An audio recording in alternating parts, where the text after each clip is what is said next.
And greetings to you, my friends, and welcome back. It's Rush Limbaugh. This, the one and only Excellence in Broadcasting Network, and the one and only Rush Limbaugh program, because there's only one and only me. Often imitated, often duplicated, often copied, never equaled. That's the kind of stuff that really scares 24-year-old girls.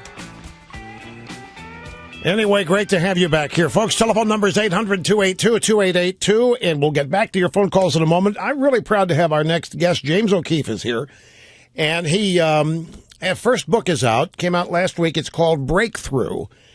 Mr. O'Keefe is an interesting character. He has been a conservative all his life, but he always believed that it wasn't enough just to talk about them, just to tell people who they are. He wanted to engage in operations or behavior that was being videotaped that forced them to actually be who they are. And that's what he did. He believes that in taking on the left, it's not enough to call attention to them and act outraged and try to get other people mad about it. What you have to do is to get them to act out who they are, because they hide who they are. And so the book is out now. The first question I want to ask you, James, and by the way, welcome to the program. Great to have you here. Thank you so much, Rush. Great to be with you. Did you mention me in this book?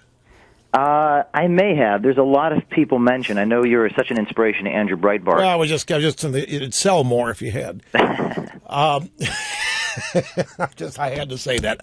I need to ask you, do you ever feel like, because your work is well known, particularly among this audience, with Acorn. I mean, you Planned Parenthood, NPR, Eric Holder's ballot offered to a stranger, the son of Congressman Jim Moran resigning after encouraging double voting. That was all you. But have you ever encountered people on our side who've let you down, who've said, James, you're making it... you're putting too much pressure on us. Have you had any people on our side ask you to tone it down? Rush, one of the things you've said that really resonated with me is you said that our adversaries circle the wagons and our allies circle the firing squad. I have come to know this over the last few years in a sort of baptism by fire. People don't know this. When we did the pimp and prostitute videos on Acorn, we had spent our own money to do it. Hannah Giles and I did. And we went to Washington, like Mr. Smith goes to Washington, bright-eyed and bushy-tailed, trying to show members of the Oversight Committee. There's a chapter in this book, Breakthrough, where even Republicans threatened to arrest us if we didn't give them the footage exclusively.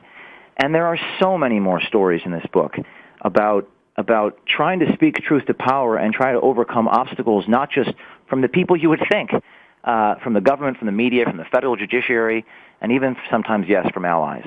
Well, it doesn't surprise me, because some people are afraid to be, they don't even want to appear to be argumentative, much less confrontational. And a guy like you, acting as an independent contractor, so to speak, can make some people on our side nervous. Now, I'm sure it's a minority compared to the number of people who cheer you on. At any time, in any of your, I don't want to call them stunts, because what they really are, they're in their own way, they're works of art. Have you ever felt personally threatened, in danger during any of these? Well, yeah. I mean, to say I was in danger was an understatement. The book starts out with me in federal jail. We had a federal judge delete my videotapes and then charge me with a crime I didn't commit. I was confined to my state where I live, New Jersey, for 3.5 years. The government would not let me travel without permission from a U.S. attorney, a federal judge, and a probation officer for a misdemeanor crime, which I would argue I didn't even commit.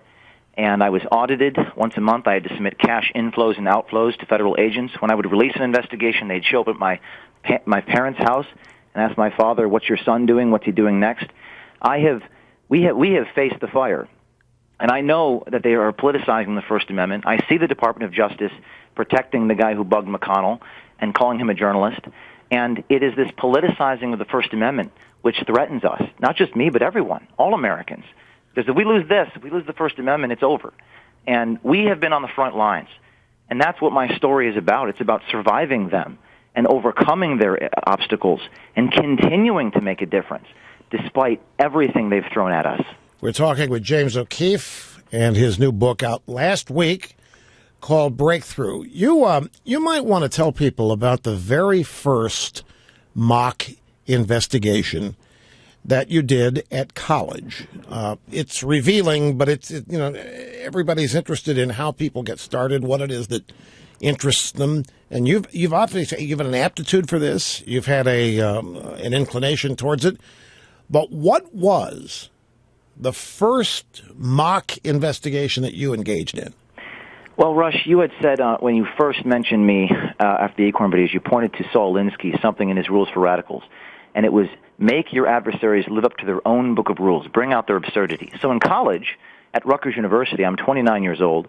When I was a junior at Rutgers in 2005 on St. Patrick's Day, I walked into my dining hall and said, I brought a box of Lucky Charms, the breakfast cereal, and I said, this box of Lucky Charms is racist against Irish people because there's a little leprechaun, a little green-cladded gnome.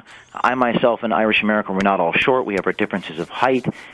Rutgers University took my complaint seriously and said that they would remove Lucky Charms because it was in violation of their campus speech code. So we demonstrated the absurdity of their own argument by using their arguments against them. I think it's I love this. You're a guy after my own heart. Now, has anybody? You know what you do? You do what 60 Minutes used to do. You just do it in a little bit more creative way.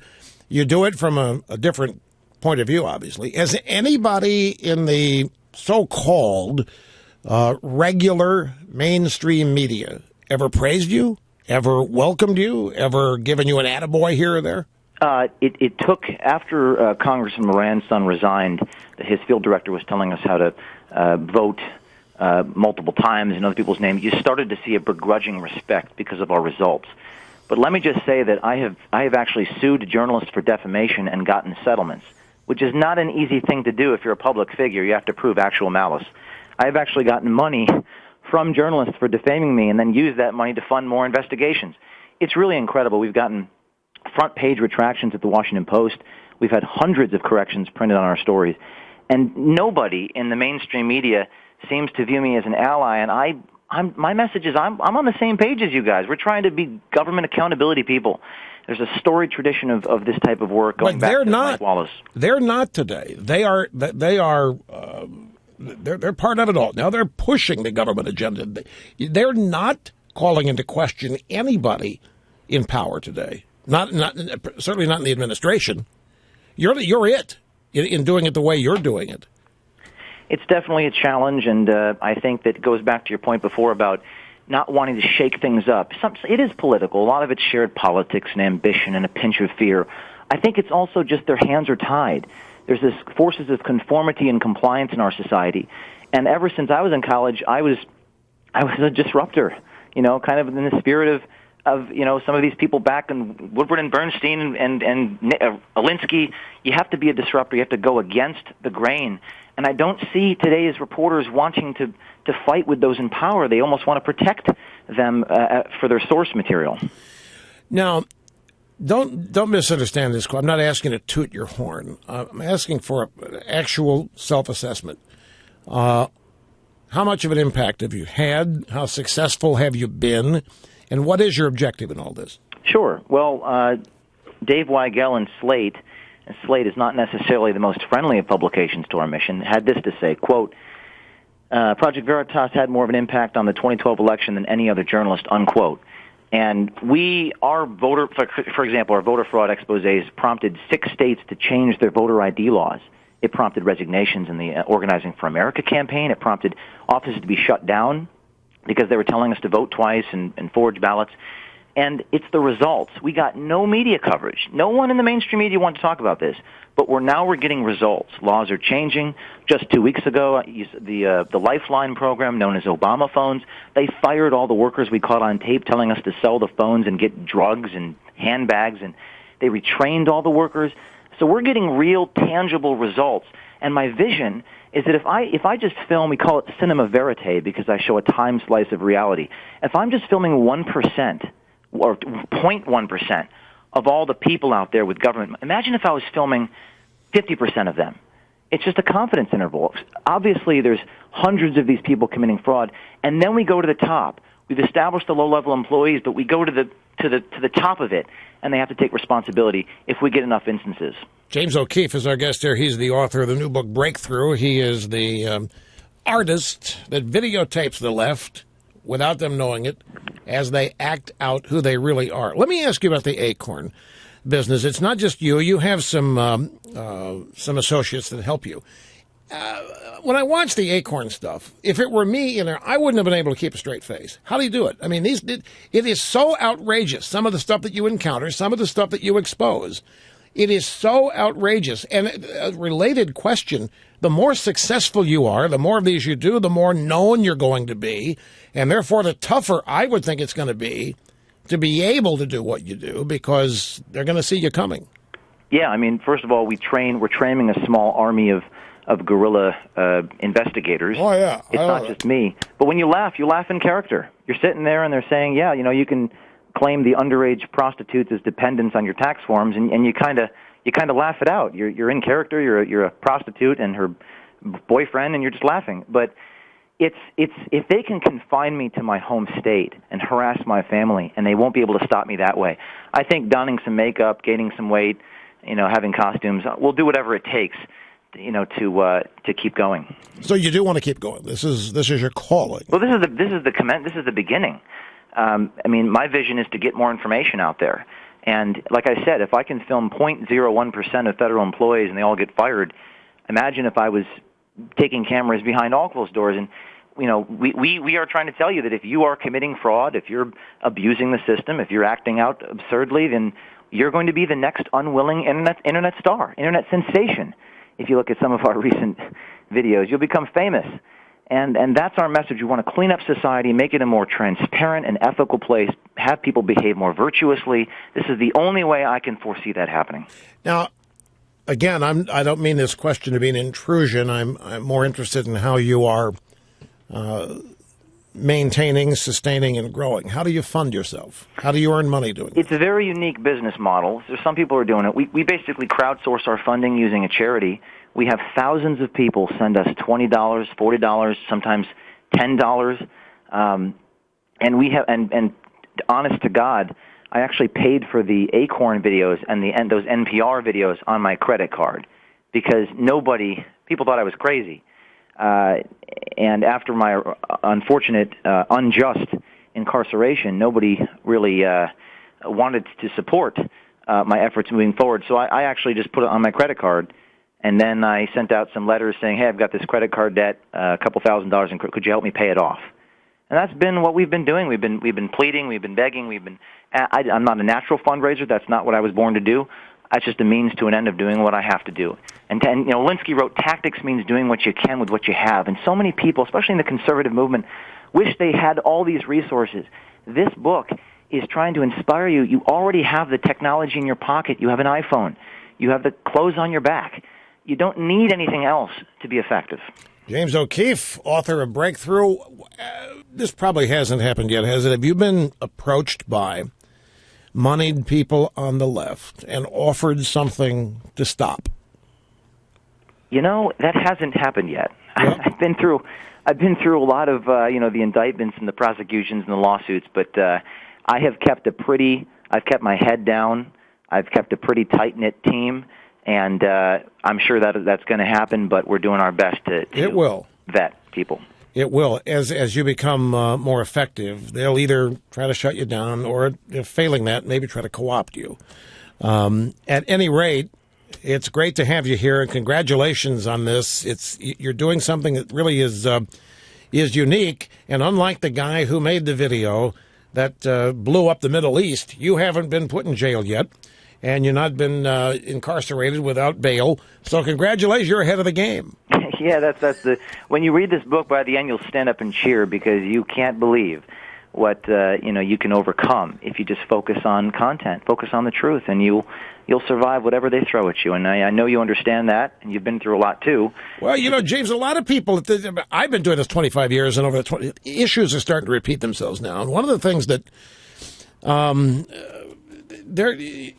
a young guy. You've got this early arrival energy, and nobody's stopping you. And don't ever lose that. Whatever there are people now that have been at this for so long that think victory is unachievable, and they're basically in a mode of, gosh, maybe just hold on to what we've got. And there are a lot of really depressed, frustrated people on our side, just average, ordinary Americans who don't think they got any leadership. The Republican Party's not advocating what they believe, not standing up for it.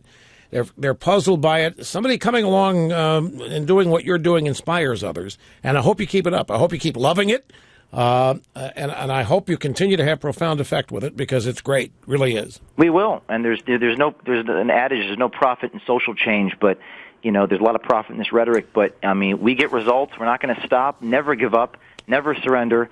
No matter what they throw at me, it's obviously not enough. So they're going to have to up their game a little bit. I'm really happy to have the supporters. I don't care how small you are. If you're sending us $5, that's how we continue. So thank you for all the grassroots people out there. I could not have done it without you. They love you. Now, the title of the book is Breakthrough, right? It's Breakthrough, Our Guerrilla War to Expose Fraud and Save Democracy, because it's up to ordinary people. We cannot rely upon politicians to do this. It has to be you. You can do it. You can make a difference. I'm living proof that ordinary people can make a difference. Is it available in traditional places, brick and mortar bookstores, Amazon, Barnes and Noble? Yeah, it's available in Barnes and Noble. They probably have it up in the corner up in their top floor. Obviously, it's on Amazon. Breakthrough by James O'Keefe. It's gotten all positive reviews from both sides of the spectrum. It's really more of a thriller book than it's like Gulliver's Travels more than it is your typical political book. It's a really exciting story. Thanks for your time. James O'Keefe, Breakthrough is the book, and we will be back after this. Don't go away.